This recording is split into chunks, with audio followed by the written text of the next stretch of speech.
नमस्कार प्रिय दर्शकों, आज का जो प्रसंग है बड़ा ही ज्ञानवर्धक, बड़ा ही मोटिवेशनल है।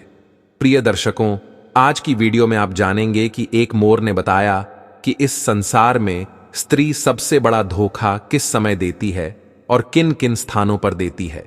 और इसके साथ ही आप जानेंगे कि इस संसार में सबसे बड़ा पापी और विश्वासघाती कौन है, स्त्री या पुरुष। तो दर्शकों, वीडियो को एक बार पूरा जरूर देखना। नमस्कार प्रिय दर्शकों, स्वागत है आपका हमारे YouTube चैनल ज्ञान साधना टीवी पर। दर्शकों, हम कहानी शुरू करें और आप इस वीडियो में खो जाएं। इससे पहले अगर आप हमारे चैनल पर पहली बार आए हैं तो हमारे YouTube चैनल ज्ञान साधना टीवी को सब्सक्राइब करें। प्रिय दर्शकों, अगर आप भी मेरे तरह भगवान श्री राम को सच्चे दिल से मानते हो तो कमेंट में सच्ची श्रद्धा से जय श्री राम जरूर लिखें। दोस्तों, मैं भगवान श्री राम से प्रार्थना करता हूं कि हे प्रभु श्री राम, जो भी भक्त इस वीडियो को पूरा देखेगा और कमेंट में सच्ची श्रद्धा से जय श्री राम लिखेगा, उनके घर परिवार को सुख शांति और संपत्ति से भर देना और अपना आशीर्वाद हमेशा उसके ऊपर बनाए रखना। तो आइए मित्रों, देरी न करते हुए कहानी को शुरू करते हैं। आज की यह प्यारी सी कहानी, यह प्यारा सा वीडियो। प्रिय दर्शकों, बहुत समय पहले की बात है। एक जंगल में एक वटवृक्ष के नीचे एक मोर और मोरनी का झुंड रहा करता था। उन मोर और मोरनी के दिलों में बहुत प्रेम था। बहुत समय से वे आपस में मिलजुल कर रहते थे। उन दोनों में आपस में इतना प्रेम था कि दूर दूर तक उन दोनों की प्रेम की चर्चाएं हुआ करती थीं। प्रिय दर्शकों, एक दिन की बात है, किसी विवाद को लेकर के मोर और मोरनी में आपस में झगड़ा हो गया। और जब मोर और मोरने में बहुत झगड़ा होने लगा, तब मोर कहने लगा कि मोरनी, मैं जानता हूं कि संसार में सबसे बड़ा धोखा स्त्री किस समय देती है, किन स्थानों पर देती है और क्यों देती है, और इस संसार में सबसे बड़ी पापी और विश्वासघाती स्त्री होती है।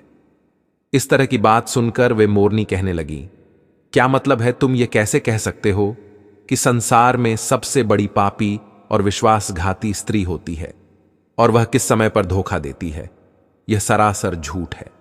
स्त्री कभी किसी को धोखा नहीं देती। प्रिय दर्शकों, जब इस तरह से मोर और मोरनी में झगड़ा बढ़ता चला गया, बहुत समय तक में आपस में लड़ते झगड़ते रहे और उनका झगड़ा शांत होने का नाम ही नहीं ले रहा था।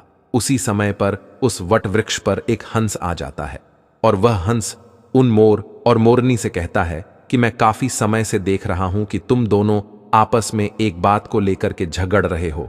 अगर तुम दोनों इस समस्या का हल नहीं निकाल पा रहे हैं, अगर तुम दोनों इस प्रश्न का उत्तर नहीं दे पा रहे हो, तो क्यों ना तुम कैलाश पर्वत पर चले जाओ। कैलाश पर्वत पर जाकर भगवान शिव और माता पार्वती से अपने सवाल का जवाब पूछ लो। वो तो जगत के स्वामी हैं।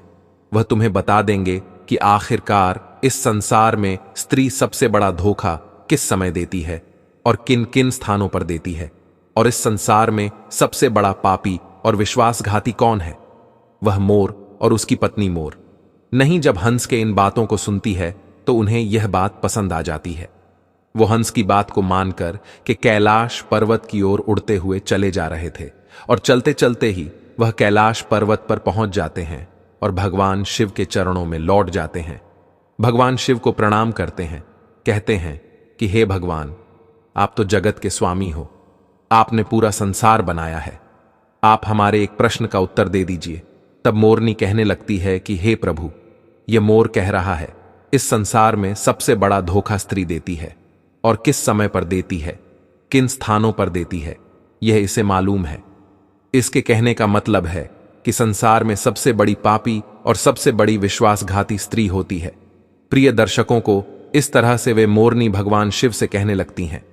प्रिय दर्शकों, यह कहानी आपके जीवन को पूरी तरह से बदल कर रख देगी। इस कहानी में वह ज्ञान छुपा हुआ है। इस ज्ञान को पाने के लिए हम लोग दर दर भटकते रहते हैं, तरह तरह की कथाएं सुनते हैं, लेकिन आज वही ज्ञान इस कथा में आपको कुछ ही समय में मिल जाएगा। इस कथा से प्राप्त किए हुए ज्ञान को अगर आप जीवन में उतारते हो तो आपका जीवन खुशियों से भर जाएगा। आपके जीवन में गरीबी नहीं रह सकती, मैं यह विश्वास के साथ कह सकता हूं। तब भगवान शिव मोर से कहने लगते हैं कि मोर, तुम कैसे साबित कर सकते हो इस संसार में स्त्री सबसे बड़ा धोखा किस समय देती है और किन किन स्थानों पर देती है। और इस संसार में सबसे बड़ी पापी और विश्वासघाती स्त्री होती है। तुम कैसे साबित करोगे? तब मोर कहने लगता है कि हे भगवान, मैं आपको एक कहानी सुनाऊंगा। इस कहानी को सुनने के बाद में यह साबित हो जाएगा कि स्त्री सबसे बड़ा धोखा किस समय देती है और किन किन स्थानों पर देती है, और इस संसार में सबसे बड़ी पापी, सबसे बड़ी विश्वासघाती स्त्री होती है। भगवान शिव कहते हैं कि ठीक है मोर, तुम कहानी सुनाओ। मैं तुम्हारी कहानी को पूरे गौर से सुनूंगा और फिर उसी से साबित होगा कि आखिरकार तुम सच बोल रहे हो या झूठ बोल रहे हो। इस संसार में स्त्री सबसे बड़ा धोखा किस समय पर देती है, यह दुनिया को भी पता चल जाएगा। वह मोर कहानी शुरू करने ही वाला था कि तभी वहां पर माता पार्वती आ जाती है और वह कहती हैं कि हे प्रभु, मैं भी कहानी सुनना चाहती हूं। मैं भी यह देखना चाहती हूं कि आखिरकार स्त्री अपने पुरुष को सबसे बड़ा धोखा किस समय पर देती है। मैं भी यह जानना चाहती हूं कि आखिरकार इस संसार में सबसे बड़ा पापी और विश्वासघाती कौन होता है, वह पुरुष होता है या स्त्री होती है, और किन कारणों से होते हैं। इस तरह से माता पार्वती भी कहानी को सुनने लगती है। प्रिय दर्शकों, तब वह मोर भगवान शिव को साक्षी मानकर कहानी सुनाने लगता है। कहने लगता है कि हे प्रभु, एक राज्य में एक उग्रसेन नाम का राजा राज करता था। उस राजा के 4 बेटे थे और उसके चारों बेटे बहुत ही ज्यादा बहादुर और बड़े ही प्रतापी थे। लेकिन प्रभु, सबसे बड़ा बेटा जिसका नाम विश्वजीत था, वह न केवल प्रतापी था बल्कि दिखने में भी बहुत ही सुंदर था। उसके सबसे बड़े बेटे विश्वजीत की पत्नी रत्नावती थी, जो देखने में बड़ी ही सुंदर और बड़ी ही रूपवान थी। वह अपने आगे किसी दूसरी स्त्री को सुंदर नहीं मानती थी। एक दिन की बात है, राजा उग्रसेन ने अपने बेटे विश्वजीत के लिए किसी बात पर नाराज होकर के अपने राज्य से उसे निकाल लेने का आदेश दे दिया। प्रिय को राजा की ऐसी बातों को सुनकर सभी इस बात को लेकर बड़े ही चिंतित हो गए। इधर उसके बाद में फिर विश्वजीत अपने महल में आ गया और अपने महल में जाकर के वह बड़ा ही हताश और निराश हो गया। उधर विश्वजीत को उदास देख के विश्वजीत की पत्नी ने पूछा, हे स्वामी, आखिर आप इतने हताश निराश क्यों हैं? आखिर तुम्हें कौन सा दुख है? आखिर आपका चेहरा इतना मुरझाया क्यों है? आपका चेहरा इतना मुरझाया क्यों दिख रहा है? राजकुमार होकर के आखिर आप इतने चिंतित क्यों देख रहे हैं? तब उसी समय पर विश्वजीत सोचने लगा, मैंने बहुत बुरा किया है, मैंने बड़ा गलत किया है। और वह अपने मन की सारी बातें अपनी पत्नी रत्नावती को बताने लगता है। रत्नावती को सारी बातें समझा देता। विश्वजीत की बातों को सुनकर के उसकी पत्नी उसी समय पर मूर्छित हो आती थी, और जब वह मूर्छित हो जाती है तो विश्वजीत बड़ा घबरा जाता है और फिर उसके मुंह पर जल के कुछ छींटे डालता है। सोचने लगता है कि मैंने बहुत बड़ा गलत कर दिया है, इसको यह बात बताकर मैंने बहुत बड़ी गलती कर दी। कहा यह फूलों में पलने वाली, और कहा मैंने इसको इतनी गंभीर बात बता दी, इसके हृदय को बहुत बड़ा आघात लगा है। जब राजकुमार विश्वजीत उसको जल के छींटे डालता था, तब कहीं जाकर के रानी रत्नावती को होश आ जाता है, और जब वह होश में आती है तो रत्नावती अपने पति विश्वजीत से कहने लगती है, आप मुजदासी को छोड़ करके प्रदेश के लिए चले जाएंगे तो फिर भला मैं आपके बिना कैसे जी पाऊंगी? स्वामी, मैं भी आपके साथ में ही जंगल में चलूंगी। अपनी पत्नी की बात सुनकर कि तब राजकुमार विश्वजीत कहता है, हे प्रिय, आखिर तुम मेरे साथ में कैसे चल सकती हो? क्योंकि तुम्हें पता नहीं है, दूसरे राज्यों में अनेक प्रकार की मुसीबतें और संकट होते हैं। तुम इतने अच्छे सुंदर और नरम नरम महलों में रहने वाली हो, तुम गलीचों पर चलने वाली हो, तो महलों के बिना इस मुसीबत को कैसे बर्दाश्त कर पाओगी? प्रिया दर्शकों, फिर तो राजकुमार विश्वजीत की बात को सुनकर के रानी रत्नावती कहने लगती है कि पिया जी, कितने भी दुख परेशानी हो, मैं भी आपके साथ दूसरे राज्य में आएंगी। ऐसा सब हमारे साथ होते हुए भी हमें सुख से अधिक सुखमय लगेंगे। जी, आपको पता नहीं है, महल के सुख आपके बिना जंगल के दुखों से भी डरावने लगेंगे, उससे भी अधिक दुख मुझे देंगे। इसलिए पिया जी, आज मैं आपके साथ ही चलूंगी। इधर मोर कहने लगता है कि हे प्रभु रानी। रत्नावती की आंखों में आंसू देख करके विश्वजीत ने अपने मन में सोचा कि मेरी पत्नी मेरे बिना जीवित नहीं रह सकती, वह अकेली यहां नहीं रहेगी, इसलिए आज मुझे अपनी पत्नी को ऐसी अवस्था में छोड़कर जाना सही नहीं होगा। इन सभी बातों को सोच करके राजकुमार विश्वजीत अपनी पत्नी रत्नावती से कहता है कि हे प्रिय, तुम उदास मत रहना, आज हम तुम्हें अपने साथ में लेकर के जंगल में चलेंगे। विश्वजीत की इन बातों को सुनकर के रत्नावती भी एकदम से प्रसन्न हो जाती है और अपने पति के साथ में जाने की तैयारी में जुट जाती है, तैयारी करने लगती है। अगली सुबह के लिए वे दोनों पति पत्नी राज्य से निकलकर एक जंगल में पहुंच जाते हैं और दोनों चलते चलते बहुत दूर निकल जाते हैं। तो दोनों चलते चलते बहुत थक भी चुके थे। फिर वह जंगल में एक बरगद के वृक्ष के नीचे विश्राम करने का निर्णय ले लेते हैं। वे दोनों लंबे सफर के कारण बहुत ज्यादा थके हारे हुए थे। उस समय पर ठंडी ठंडी हवा के झोंके भी चल रही थी। उसी समय ठंडी ठंडी हवा के झोंकों में उन दोनों पति पत्नियों को नींद भी आ गई। लेकिन प्रिय दर्शकों, कुछ देर के बाद में वहीं पर एक जहरीला सांप आकर के रानी रत्नावती को काट देता है और इधर मोर कहता है कि हे प्रभु, अब आगे भी सुनिए। जब उस जहरीले सर्प ने रानी रत्नावती को डस लिया तो रानी रत्नावती एकदम से तड़पने लगी। पत्नी को दर्द से कराहता हुआ देखकर कि विश्वजीत की आंख एकदम से खुल गई। तब विश्वजीत रत्नावती को तड़पता हुआ देखकर कि और सांप को जाता हुआ देख करके एकदम से घबरा जाता है। कुमार विश्वजीत बहुत बेचैन हो जाता है। प्रिया दर्शकों, ऐसे दृश्य को देखते ही उसकी आंखों के सामने उसकी पत्नी की मृत्यु हो गई। इस प्रकार से अपनी पत्नी को मरी हुई देख के विश्वजीत ऊंचे ऊंचे स्वर में विलाप करने लगा। उसका रोना धोना सुनकर कि जंगल के शेर, भेड़िया और आदि जानवर उसे खाने के लिए आने लगे। फिर राजकुमार विश्वजीत ने अपने दिल पर पत्थर रखकर कि यह निश्चय कर लिया कि इस जंगल में मेरी जीवन संगिनी ही मर गई है, तो फिर भला मैं जी करके क्या करूंगा। आज मैं अपनी पत्नी के बिना इसी जंगल में अपने प्राणों को भी त्याग दूंगा। ऐसा निश्चय करने के बाद में फिर वह अपनी पत्नी की लाश के पास से उठ जाता है और जंगल में जाकर के सूखी लकड़ियों को इकट्ठी करने लगता है और लकड़ियों को इकट्ठा करते करते रो रो कर कहता है कि मैं भी आज अपनी पत्नी के साथ में जल करके मर जाऊंगा। प्रिय दर्शकों, उसी समय पर वहां से दिव्य संत वहां से गुजर रहे थे। जब वे दिव्य संत विश्वजीत को रोते हुए देखते हैं तो वह कहने लगते हैं कि पुत्र, तुम क्यों रो रहे हो? इस भयानक जंगल में तुम क्यों विलाप कर रहे हो? अगर तुम ऐसे ही रोते रहे तो जंगल के जानवर तुम्हें अपना भोजन बना लेंगे। तुम्हें किस बात का दुख है? तुम क्यों रो रहे हो? तब राजकुमार विश्वजीत उस महात्मा से कहने लगता है कि है महात्मा, मैं राजकुमार विश्वजीत हूं और मैं राजा उग्रसेन का बेटा हूं। मेरी पत्नी को यहां एक जहरीले सर्प ने डस लिया है, जिससे मेरी पत्नी की मृत्यु हो गई है। हे महात्मा, मेरी पत्नी बड़ी चरित्रवान थी, बड़ी पतिव्रता थी।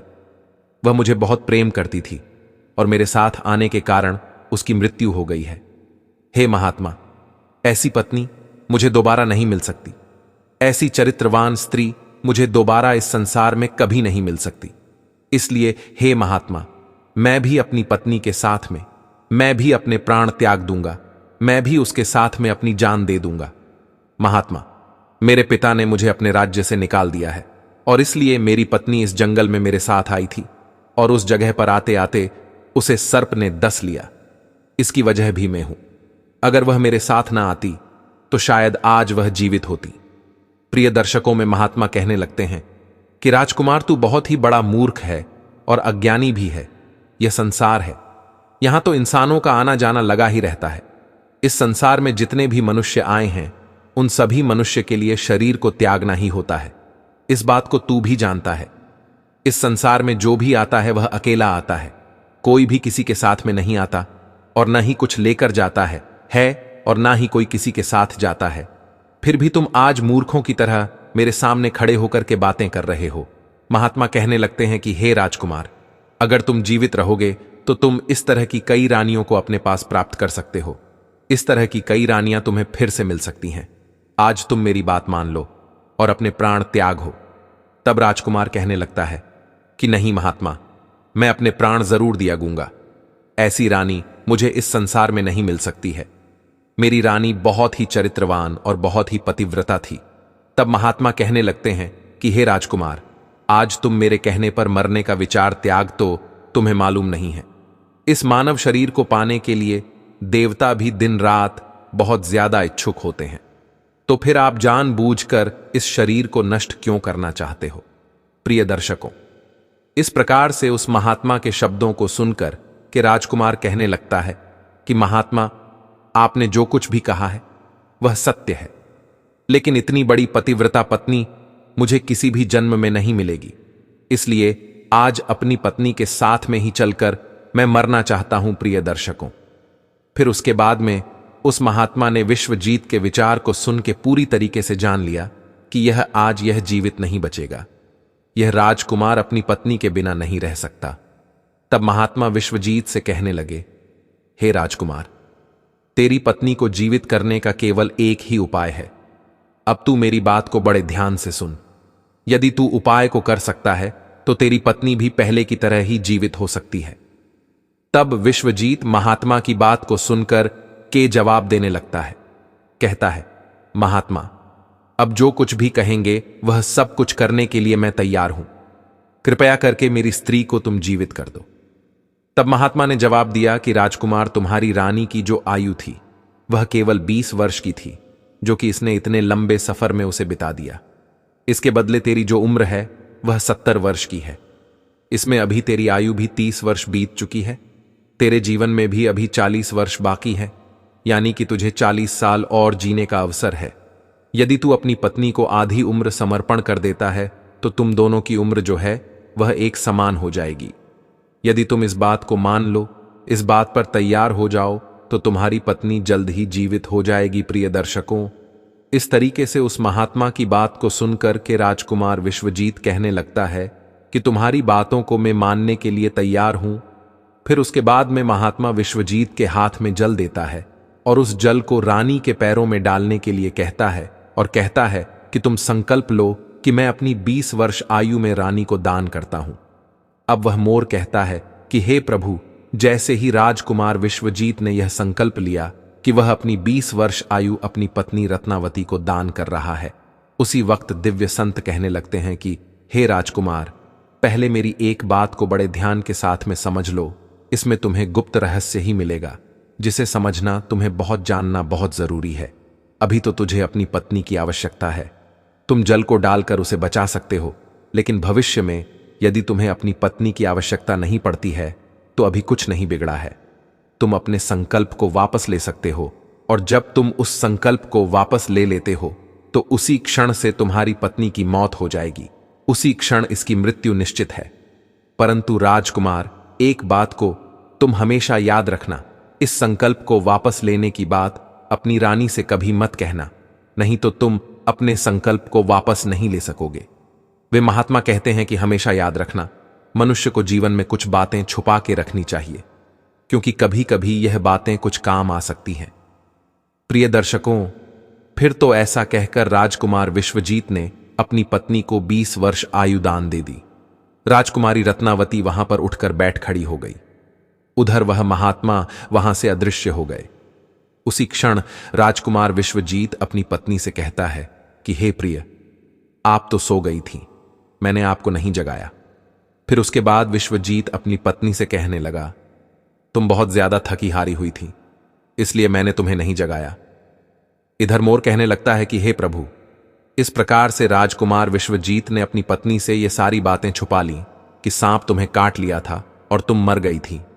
इन बातों को विश्वजीत ने अपनी पत्नी से गुप्त ही रखा। इधर वह मोर कहने लगता है कि फिर वहां से विश्वजीत अपनी पत्नी को लेकर के आगे बढ़ जाता है, और कई दिनों के बाद उसने बहुत ही सुंदर स्थान को देखा। वहां पर एक फकीर की कुटिया बनी हुई थी। वहां पर वह पहुंच गए तो वहां पर उन्होंने देखा कि एक सुंदर सा फकीर वहां पर बैठा हुआ हुक्का पी रहा है, और इधर दोनों पति पत्नी बहुत ज्यादा थके हारे हुए थे, इसलिए वे दोनों उस फकीर के पास में जाकर के बैठ गए। उस समय विश्वजीत ने अपनी पत्नी रत्नावती से कहा कि हे प्रिय, मुझे बहुत तेजी से प्यास लग रही है और प्यास की वजह से मेरा गला भी सूख रहा है। कुंए पर चलकर के पानी पीकर आते हैं। यदि तुमको भी प्यास लगी हो तो हम जाकर के तुम्हारे लिए भी पानी की व्यवस्था कर लाते हैं। तब वह मोर कहने लगता है कि हे प्रभु, राजकुमार विश्वजीत की बात को सुनकर के वह रानी कहने लगती है, हे पिया जी, मुझे तो प्यास नहीं लगी है, आप जाइए पानी पीकर के फिर मेरे पास वापस आ जाए। इसके बाद में रानी के जवाब को सुनकर के राजकुमार विश्वजीत एक लंबी सी रस्सी हाथ में लेकर के कुएं की ओर बढ़ने लगा। इधर राजकुमार विश्वजीत कुएं पर पानी पीने के लिए पहुंच गया तो उसी समय पर क्या हुआ, राजकुमारी रत्नावती उस फकीर की तरफ देख रही थी। इधर रत्नावती उस फकीर की सुंदरता को देख करके उस पर मोहित हो जाती है, अर्थात वह उसको पूरी तरीके से दिल दे बैठी। अब राजकुमारी रत्नावती उस फकीर से कहती है कि हे फकीर, आप तो यहां पर बड़ी खुशी से रहते हैं, बड़ी मौज से रहते हैं। तब वह फकीर कहने लगता है कि हे राजकुमारी, तुम भी यहां पर मेरे साथ बड़ी मौज से रह सकती हो। तब राजकुमारी रत्नावती कहने लगती है कि मैं रहना तो चाहती हूं, लेकिन मेरे साथ में मेरा पति है, मैं तुम्हारे साथ में कैसे रह सकती हूं प्रिय दर्शकों। रानी की ऐसी बात सुनकर के वह फकीर समझ जाता है कि रानी उस पर आसक्त हो बैठी है। तब वह फकीर रानी रत्नावती के साथ में प्रेम लीला करने लगता है। तो उसी समय पर फकीर ने रानी से कहा कि आज मैं तुम्हें एक ऐसा उपाय बताता हूं, तुम्हारा पति इस कुएं पर पानी पीने के लिए गया है, तुम अपने पति को जाकर के उसी कुएं में धकेल देना, इसके बाद में जो भी होगा हम उसे देखेंगे। इधर मोर कहता है। फिर तो वह फकीर की बात सुनकर के रत्नावती ने कहा, ठीक है, मैं ऐसा ही करूंगी। प्रिय दर्शकों, अब इतनी ही देर में राजकुमार विश्वजीत से पानी पीकर के अपनी पत्नी के पास में आ गया तो उसी क्षण राजकुमारी रत्नावती भी कहने लगी कि जी, मुझे भी बहुत तेजी से प्यास लग रही है, प्यास की वजह से मेरा भी गला सूख रहा है, तुमको पर वापस चलकर मुझे भी पानी पिलाओ। तो उसी वक्त पत्नी की बात को सुनकर के राजकुमार विश्वजीत कहने लगा कि प्रिय, मैंने तुमसे जाने से पहले ही पूछा था और तुमने पानी पीने को मना कर दिया था। यदि तुम्हें प्यास लगी है तो मैं अभी कुएं पर जाकर के तुम्हारे लिए पानी का प्रबंध करके आता हूं। पत्नी से इतनी बातचीत करने के बाद में विश्वजीत कुएं पर पानी लेने के लिए चला गया। तब रानी भी उसके साथ में पीछे पीछे चल दी और कहने लगी, अब मैं यहां पर बैठकर क्या करूंगी, मैं भी तुम्हारे साथ पीछे पीछे चलती हूं। प्रिय दर्शकों, इधर वह मोर कहता है कि प्रभु राजकुमार विश्वजीत जो था वह अपनी पत्नी के प्रेम में बहुत बुरी तरह पागल था। फिर उसको यह कहां मालूम था कि मेरी ही पत्नी मेरे ही प्राण लेने के लिए मेरे पीछे पीछे आ रही है। प्रिय दर्शकों, हमारे विद्वानों ने सच कहा है, स्त्रियों के त्रिया चरित्र को देवता भी नहीं समझ पाए तो आखिर मानव क्या चीज है। स्त्रियों के जाल में अच्छे से अच्छे, बड़े से बड़े बुद्धिमान भी फंस जाते हैं। अब राजकुमार विश्वजीत कुएं पर जाकर के पानी भरने के लिए बाल्टी नीचे डालता है तो उसी क्षण राजकुमारी रत्नावती ने अपने पति विश्वजीत को धक्का मार दिया और उसे कुएं में धकेल दिया, और ऐसा करने बाद में खुद लौट कर करके उस फकीर के पास में पहुंच जाती है और वह फकीर उस रानी को अपने साथ में लेकर के एक राज्य में जाकर के रहने लगता है। वहां पर वह दोनों ही बड़ी हंसी खुशी के साथ में प्रेम पूर्वक रहने लगते हैं।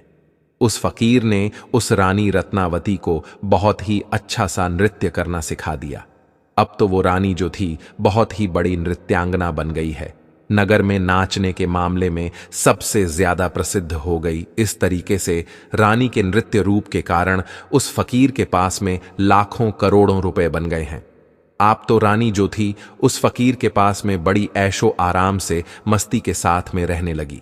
जिस समय रानी ने अपने पति विश्वजीत को उस कुएं में धकेल दिया था, तब संयोग से उस समय को में पर एक जंजीर में लटकी हुई थी। विश्वजीत ने कुएं में गिरते समय उस जंजीर को पकड़ लिया था और उस जंजीर को पकड़ करके लटका हुआ था। अब तो विश्वजीत उस कुएं में भगवान को याद करके सोचने लगा, हे प्रभु, क्या यही मेरे प्यार की सजा है। अब कुछ देर बाद में बंजारों की एक टोली वहां पर आ गई। उन बंजारों के झुंड में से एक बंजारा अपनी बाल्टी लेकर की उस कुएं की ओर बढ़ने लगा तो कुएं के नजदीक आकर के उसने अपनी बाल्टी उस कुएं में पानी भरने के लिए डाल दी। तब उसी समय पर विश्वजीत ने उस बाल्टी को अपने हाथों से पकड़ लिया। अब तो बंजारा इस दृश्य को देखकर एकदम से चौंक गया और उसने पूछा कि भाई, आखिर तुम कौन हो। तब राजकुमार विश्वजीत ने जवाब दिया, भाई, मैं बड़ी मुसीबत का मारा हूं, कृपया करके मुझे यहां से निकालो और मेरी जान को बचा लो। यदि आज तुमने मेरी जान बचाई तो मैं तुम्हारा एहसान पूरी जिंदगी भर नहीं भूल लूंगा। प्रिय दर्शकों, अब तो ऐसा कहकर के राजकुमार विश्वजीत उस बंजारे से प्रार्थना करने लगा, किंतु राजकुमार विश्वजीत की इस दुख और पीड़ा को देख करके उस बंजारा के मन में दया आ जाती है और वह सोचने लगा कि इंसान ही इंसान के काम आता है। और उसने विश्वजीत को उस कुएं से बाहर निकाल लिया और पूछा कि हे भाई, आखिर तुम कौन हो? आखिर तुम उस कुएं में कैसे गिर गए? मुझे अपना वृत्तांत बताओ। तब विश्वजीत ने जवाब दिया, है भाई, मैं किस मुंह से अपना हाल आपको बताऊं? जो घटनाएं, जो मुसीबतें मेरे साथ में घटी हैं, भगवान न करे इस प्रकार की मुसीबतें फिर किसी के साथ में घटे। फिर विश्वजीत ने जवाब दिया, है भाई, यदि तुम मुझसे इन बातों को जानना ही चाहते हो, मेरी परेशानी को जानना ही चाहते हो, तो सुनो, मैं आपको अपना कथन सुनाता हूं, अपनी आप बीती आपको सुनाता हूं। मैं एक राजकुमार हूं। मेरे पिता ने किसी कारण से मुझे अपने राज्य से निकाल दिया है। इसलिए मैं अपनी धर्मपत्नी के साथ में इस जंगल में पहुंच गया और मेरी पत्नी और मैं एक दूसरे से बहुत ज्यादा प्रेम करते थे। तब उसी समय पर जंगल में एक सांप मेरी पत्नी को काट लिया था। इससे मेरी पत्नी की मृत्यु हो चुकी थी। मैं उस जंगल में अपनी पत्नी के साथ अपने प्राणों के लिए त्यागने जा रहा था।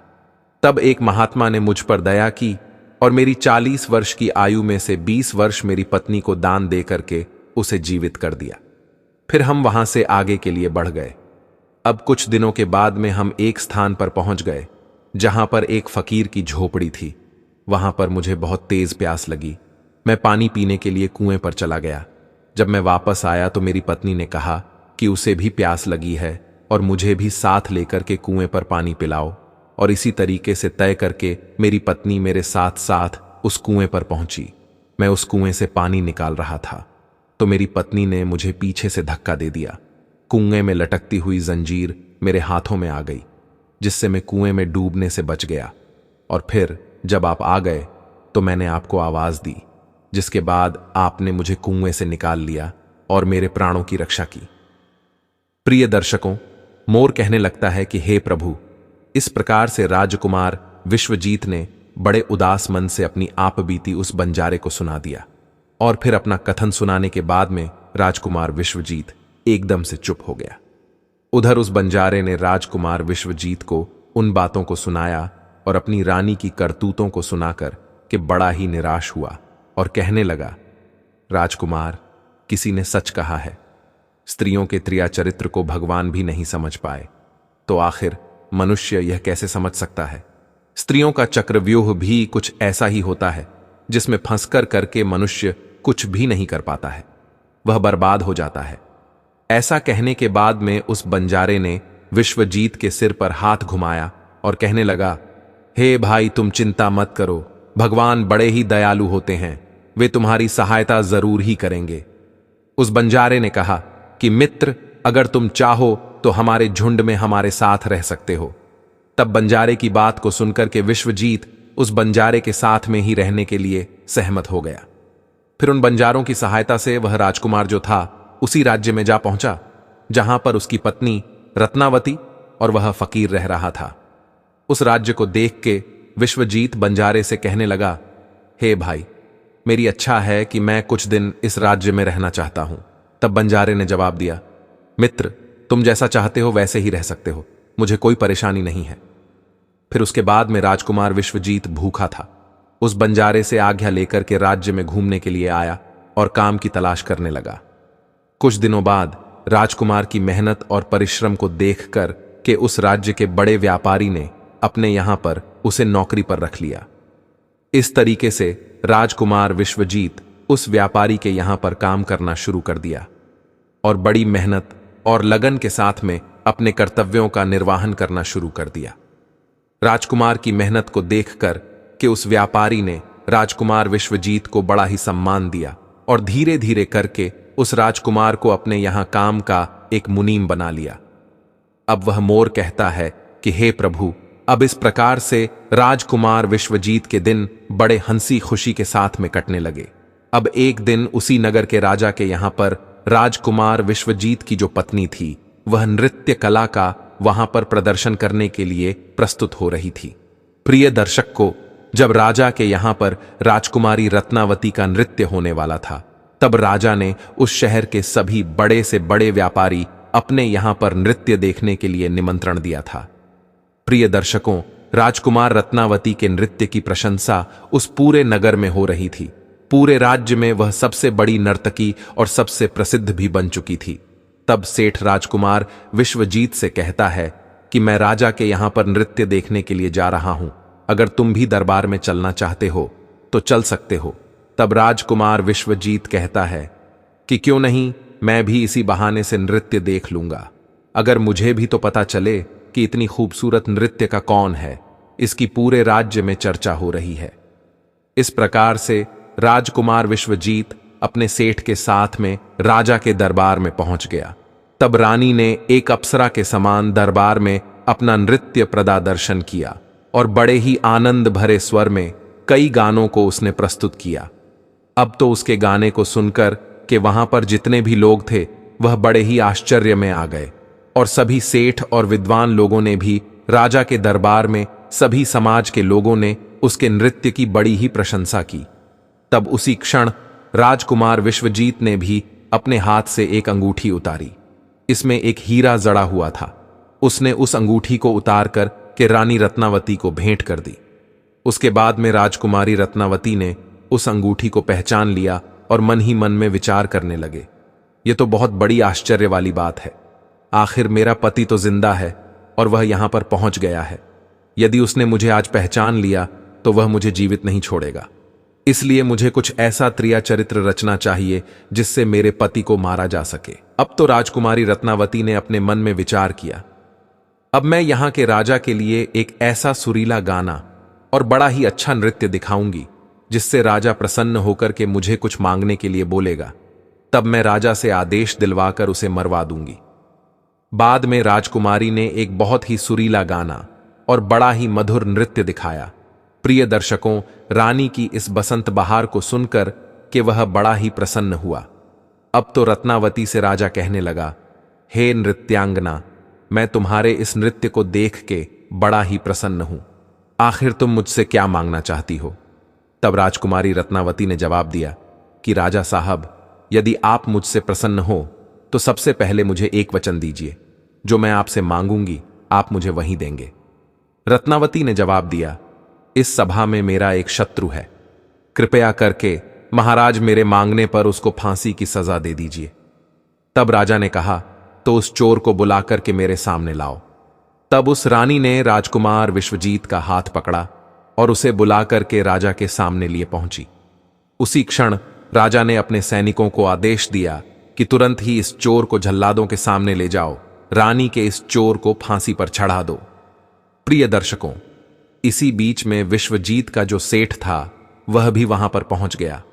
दौड़ता हुआ विश्वजीत के पास में गया और उससे पूछा कि आखिर तुमने इस नाचने वाली का क्या चुराया है, जिसकी वजह से वे तुझे अपना शत्रु बता रही हैं और वह तुझे मरवाना चाहती है। तब राजकुमार विश्वजीत ने अपने मालिक को जवाब दिया कि हे मालिक, मैंने उसका कुछ नहीं चुराया है। बस इस राजा को अब इतना समझा लो कि मुझे सजा देने के पहले मेरी दो बातों को गौर से सुन लें, हो सकता है मेरी जान बच जाए। अब तो विश्वजीत का मालिक इन बातों को सुनकर के अपने साथी व्यापारियों से इस विषय में कुछ चर्चा करने लगा। उस सेठ ने कहा कि मित्रों, या तो राजा न्याय करें या फिर हम सभी शहर को छोड़कर के इस शहर से कहीं और चले जाएंगे। इस प्रकार से सभी व्यापारी इकट्ठे होकर के राजा के पास में पहुंच गए और राजा से जाकर कहने लगे, हे राजन, हमारा मुनीम जो है वह एक निर्दोष है और आपने उसे मरवाने का आदेश दे दिया है। वे कह रहा है कि राजा से वह दो बातें कहना चाहता है। यदि इन दो बातों को सुनने के बाद में आपको उस पर कोई अपराध लगे तो आप उसे मरवाना चाहे तो आप उसे मरवा सकते हो। उसके मरने के पहले उसकी दो बातों को आप जरूर सुनिए। प्रिय दर्शकों, फिर राजा ने व्यापारियों की बात सुनकर के कहा, ठीक है, तुम अपने मुनीम को मेरे पास में बुलवा दो। तब विश्वजीत को बुलाकर के राजा के सामने खड़ा किया गया। तब राजा ने जवाब दिया, तुम जो भी कहना चाहते हो वह खुले शब्दों में मेरे सामने कहो। तब उसी समय राजकुमार विश्वजीत ने जवाब दिया कि महाराज, आखिर मैंने कौन सा अपराध किया है जिस कारण आपने मेरी हत्या करवाने के लिए अपने मंत्रियों को आदेश दे दिया। फिर राजकुमार विश्वजीत की बात को सुनकर के राजा ने जवाब दिया, तो उस नृत्यांगना का चोर है, उसका शत्रु है, तो विश्वजीत ने जवाब दिया, नहीं महाराज, मैं इस कुलटा स्त्री का पति हूं जो मुझे कुएं में धकेल कर इस फकीर के साथ में यहां पर भागकर चली आई है। अब तो राजकुमारी रत्नावती ने समझ लिया कि अब तो बात बिगड़ रही है। तब राजकुमारी रत्नावती जो थी राजा से कहती है कि हे महाराज, मैं चरित्रहीन नहीं हूं, मैं कुलटा नहीं हूं, यह बिल्कुल झूठ बोल रहा है। आखिर कौन है ये? मैं तो इसे जानती भी नहीं हो। यह तो मेरा चोर है। मैं तो सिर्फ इतना ही जानती हूं कि यह मेरा शत्रु है। फिर राजकुमार विश्वजीत ने जवाब दिया कि महाराज ठीक है, यदि यह मेरी पत्नी नहीं है तो वह सबको जो मैंने रास्ते में दिया था वह मेरी अमानत के रूप में इस स्त्री से मुझे वापस दिलवा दो। फिर विश्वजीत रत्नावती की तरफ देखने लगा। तब राजकुमार विश्वजीत ने अपनी अमानत को वापस लेने की बात की तो राजकुमारी रत्नावती ने इसे बड़े सहज स्वभाव से स्वीकार कर लिया। तब विश्वजीत ने जवाब दिया, अच्छा, अब तुम अपने हाथों में गंगा जल लो। अब तुम्हारा न्याय इसी सभा में होगा और सभी के सामने होगा। तब राजकुमारी रत्नावती ने जल डालकर के जमीन पर रखा और कहा कि वही वस्तु जो रास्ते में मुझे दी गई थी, मैं इसे आज से वापस कर रही है। तब उसी क्षण राजकुमार विश्वजीत ने अपने हाथों लिया और जल लेकर के यह बात कही कि मैंने रास्ते में जो कुछ भी चीज अपनी रानी को दी है वह मैं वापस ले रहा हूं, और हाथों में गंगा जल ले लिया। उसी वक्त रानी रत्नावती ने भी अपने हाथों में गंगा जल लिया और कहा कि मुझे रास्ते में जो वस्तु भी इसने दी है, मैं उसकी वस्तु इसके कहने के अनुसार आज से वापस कर रही हूं। जैसे ही उसने अपने हाथों से जल्द छोड़ा तो उसी क्षण रानी के शरीर से प्राण निकल गए। अब वह मोर कहने लगा कि प्रभु, इस दृश्य को देख करके वहां के लोग जो कि एकदम से आश्चर्यचकित हो गए। राजा के लिए भी यह बात बड़ी ही चिंता का विषय बन गई। तब राजा विश्वजीत से कहने लगा, आखिर यह क्या हो गया? मुझे सच्चाई बताइए, सच्चाई क्या है? तब उसी क्षण राजकुमार विश्वजीत अपनी कहानी सुनाने लगा। अपने जीवन की सभी घटनाओं को क्रम से बताते हुए उसके राज्य से निकाले जाने से लेकर अब तक की भी घटनाओं को उसने सुना दिया, और राजा ने भी बड़े ध्यान के साथ में सुना। राजा ने पूरी कथा को सुनकर के विश्वजीत को अपने गले से लगा लिया, और उसके बाद में राजा ने अपनी पुत्री राजकुमारी की शादी विश्वजीत के साथ में करवा दी। तभी इधर मोर कहने लगा, हे प्रभु, मैंने इस कहानी को सुनाया है। इस कहानी को सुनने के बाद में मैं भी स्त्रियों से घृणा करने लगा हूं, और मैं बड़े दावे के साथ कह सकता हूं कि संसार में स्त्री जो है पुरुषों से अधिक ज्यादा पापी और धोखेबाज होती है, इसके साथ ही विश्वासघाती भी होती है।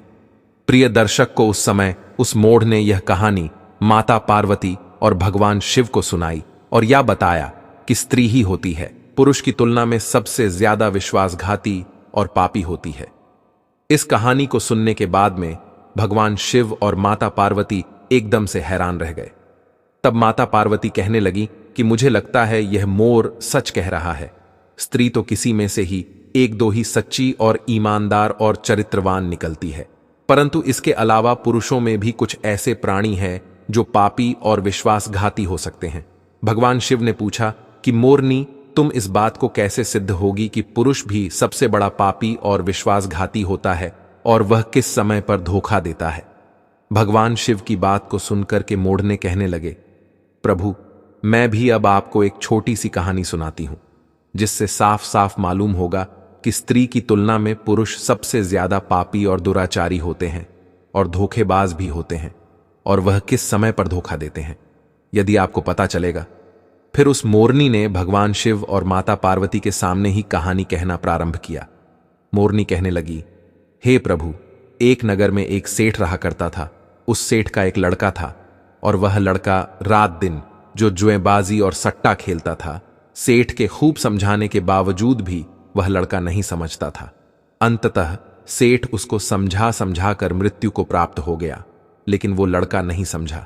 जब पिता की मृत्यु होने के बाद वह लड़का और भी ज्यादा स्वतंत्र हो गया। अपने पिता की सारी जमीन, सारी जमा पूंजी को सट्टे में फूंक दिया। सट्टेबाजी में ही पूरी जमा पूंजी को लगा दिया, और बर्बाद होकर के जमीन दौलत सब कुछ बेच करके बस सट्टेबाजी में लग गया और गांव छोड़कर निकल गया। जब वह लड़का गांव छोड़कर निकल जाता है तो दोबारा लौट करके उस गांव में नहीं आता है, घूमता घूमता वह एक नगर में पहुंच जाता है। उस नगर के राजा के महल के सामने जाके बैठ जाता है। राजा उस लड़के को देखता है और देखने के बाद राजा सोचने लगता है कि यह लड़का बड़ा सुंदर है। हो सकता है या तो कोई सेठ का लड़का हो या किसी राजा का लड़का। राजा इसी बात को सोचकर उस लड़के को अपने पास बुलाता है।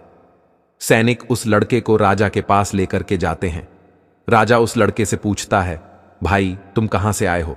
दिखने में बड़े सुंदर हो, सीधे साधे लगते हो। तुम कौन हो? कहां से आए हो?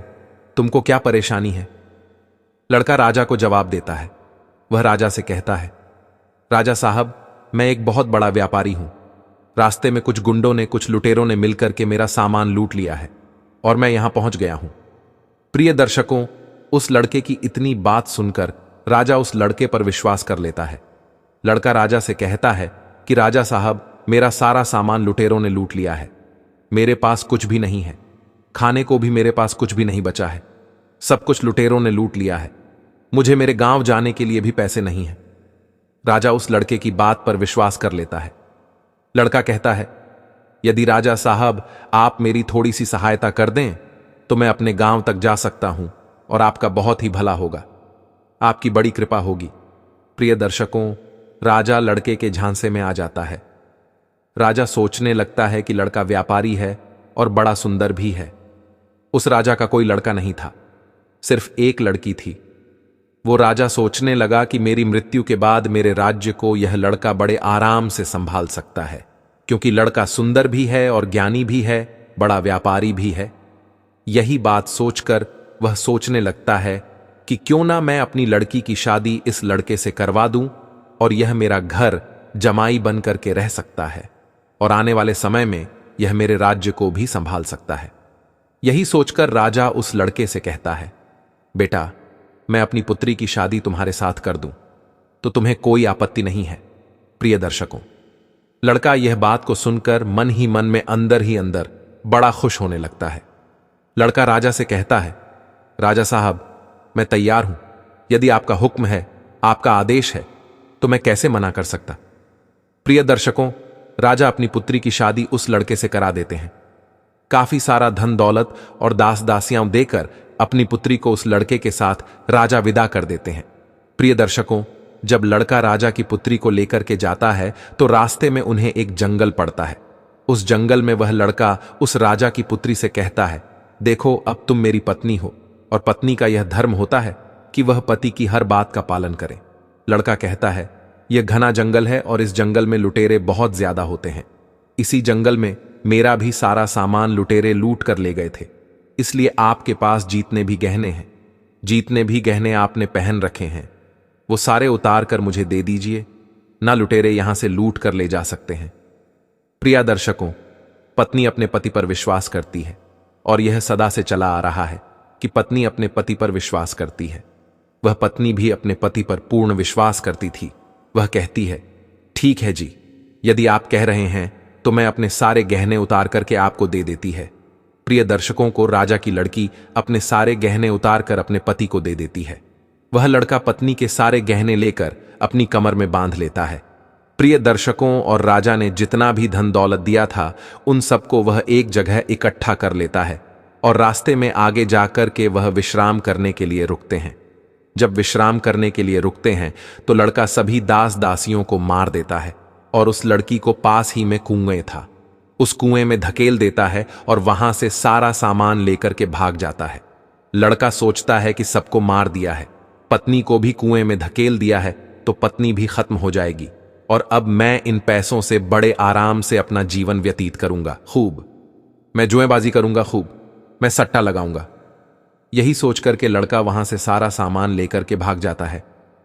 प्रिय दर्शकों, लेकिन उस लड़के की पत्नी कुएं में खत्म नहीं हुई। उसने एक डाल को पकड़ लिया और जोर जोर से चिल्लाती रही कि मुझे कोई कुएं से बाहर निकालो। प्रिय दर्शकों, रास्ते में कुछ लोग जा रहे थे। उन लोगों ने उस लड़की की आवाज सुनी और उस लड़की को कुएं से बाहर निकाल लिया। लड़की वापस अपने राज्य में पिता के घर पहुंच जाती है। उस लड़की का पिता उस लड़की से पूछता है और कहता है, पुत्री, क्या हो गया, तुम वापस कैसे चली आई? वह लड़की कहती है, पिताश्री, रास्ते में हमें कुछ गुंडे मिल गए थे और गुंडों ने हमारे साथ दुर्व्यवहार किया, सभी दास दासियों को खत्म कर दिया और मुझे कुएं में धकेल दिया, और मेरे पति का कोई पता नहीं है। प्रिय दर्शकों, वह लड़की पतिव्रता थी, इसलिए उसने उस घटना के बारे में अपने पिता को नहीं बताया। कुछ समय के लिए वह लड़की अपने पिता के घर रहने लगी। कुछ समय निकालने के बाद वह लड़का फिर से उस राजा के द्वार पर आता है, अपने ससुर के राज्य में आता है। प्रिय दर्शकों, वह जितना भी धन लूट के ले गया था, उसने सबको जो आबादी सट्टेबाजी में उड़ा दिया था। जब एक भी पैसा उसके पास नहीं बचा, तो वह लड़का फिर से अपने ससुर के पास आता है। वह सोचने लगता है कि आप ससुर से जाकर यह कहूंगा कि ससुर जी अपनाना बनने वाले हैं। इस बात को सुनकर ससुर जी मुझे फिर से बहुत सारा धन देंगे और इस धन से मैं फिर से अय्याशी करूंगा। यही सोचकर वह लड़का फिर से उस राजा के द्वार पर आता है, लेकिन उस लड़के को द्वार पर ही उसकी पत्नी मिल जाती है। वह लड़की अपने पति को देखकर पहले तो थोड़ा गुस्सा होती है और बाद में अपने पति को बुलाकर कहती है, देखो जी, मैंने अपने पिता को ऐसी कोई बात नहीं बताई है। मैंने अपने पिता से यह कहा है कि हमें रास्ते में कुछ लुटेरों ने लूट लिया है और दास दासियों को मार दिया है और मुझे कुएं में धकेल दिया है, और मेरे पति का कुछ पता नहीं है। यही बात आपको भी मेरे पिता से कहनी है। प्रिय दर्शकों, लड़का अपनी पत्नी की इस बात को सुनकर बड़ा खुश होता है, सोचने लगता है कि मेरी पत्नी तो वास्तविकता में पतिव्रता है। प्रिय दर्शकों, लेकिन कुत्ते की पूंछ को कितने वर्ष भी आप सीधा करके रखो, लेकिन वह टेढ़ी की टेढ़ी ही निकलती है। कुत्ते की पूंछ कभी भी सीधी नहीं हो सकती। इसी तरीके से यह लड़का भी कभी सीधा नहीं हो सकता। यह लड़का फिर से राजा के पास जाता है और पत्नी ने जो बात कही है वही बात राजा से कहता है। प्रिय दर्शकों, लड़के की बात पर राजा विश्वास कर लेता है। प्रिय दर्शकों, लड़का अपनी पत्नी से फिर से कहता है कि देखिए, मैं आपको लेने के लिए आया हूं। मुझे अपनी गलती का एहसास है। पता नहीं ऐसा क्या हुआ था मेरे साथ जो मैंने आपके साथ ऐसा व्यवहार किया, लेकिन मुझे अब मेरी गलती का एहसास हो गया है। मैं आपको लेने के लिए आया हूं। आपको कल सुबह ही प्रातःकाल ही मैं यहां से लेकर जाऊंगा। आप तैयार रहिएगा। अब आप जाकर सो जाइए। प्रिय दर्शकों, सारे घर वाले सो जाते हैं। राजा सो जाता है, उसकी पत्नी सो जाती है। अब वह लडचका आधी रात को उठता है और राजा की तलवार से राजा की गर्दन काट देता है, अपनी पत्नी की गर्दन काट देता है। सभी को मारने के बाद वहां से सारा धन और उस स्त्री के गहने चुरा करके फिर से अपने गांव लौट आता है। इस प्रकार से मोरनी कहने लगती है, अब आप बताइए कि संसार में सबसे बड़ा पापी और विश्वासघाती कौन है? अब न्याय आपके हाथ में है। अब आप ही बताइए कि संसार में सबसे बड़ा पापी और विश्वासघाती कौन है? तब भगवान शिव कहने लगते हैं कि मैंने तुम दोनों की कहानी बड़े ही ध्यानपूर्वक सुनी है कि दोनों का न्याय करता हूं। सच में संसार में स्त्री पुरुष के बीच में सबसे ज्यादा पापी और विश्वासघाती कौन होता है, यह तो स्पष्ट करना मुश्किल है। तब भगवान शिव कहते हैं कि बिना किसी शंका के यह सत्य है कि इंसान की सोच जब उसके स्तर से नीचे गिर जाती है तो वही इंसान पापी और विश्वासघाती होता है। चाहे स्त्री हो या फिर पुरुषों को, मनुष्य को किसी भी प्रकार के पाप करने से पहले यही सोचना चाहिए कि क्या वह सही कर रहा है या फिर नहीं। पापी और विश्वासघाती होने के लिए मनुष्य में कोई जाति नहीं होती है, उस इंसान की सोच और प्रीतिभाव का परिणाम होता है। प्रिय दर्शकों, वास्तव में इंसान की सोच ही उसके स्तर से नीचे गिर जाती है, तो वही इंसान पापी और विश्वासघाती बन जाता है, चाहे वह स्त्री हो चाहे वह पुरुष। प्रिय दर्शकों, इस प्रकार से भगवान शिव उस मोर मोरनी का न्याय करते हैं। मित्रों, तो उम्मीद है आपको यह कथा, यह कहानी अच्छी लगी होगी। तो मित्रों, ये थी आज की ज्ञानवर्धक वीडियो। अगर आप ऐसे ही रोचक कहानियों का लाभ अधिक से अधिक लेना चाहते हैं तो इस वीडियो को लाइक करके हमारे इस चैनल ज्ञान साधना टीवी को अभी सब्सक्राइब करें और इस वीडियो को अपने दोस्तों एवं परिवार के साथ साथ शेयर भी जरूर करें। और दोस्तों, अगर आप भी मेरे तरह श्री राम जी के भक्त हैं तो कमेंट बॉक्स में सच्ची श्रद्धा से जय श्री राम अवश्य लिखें। धन्यवाद।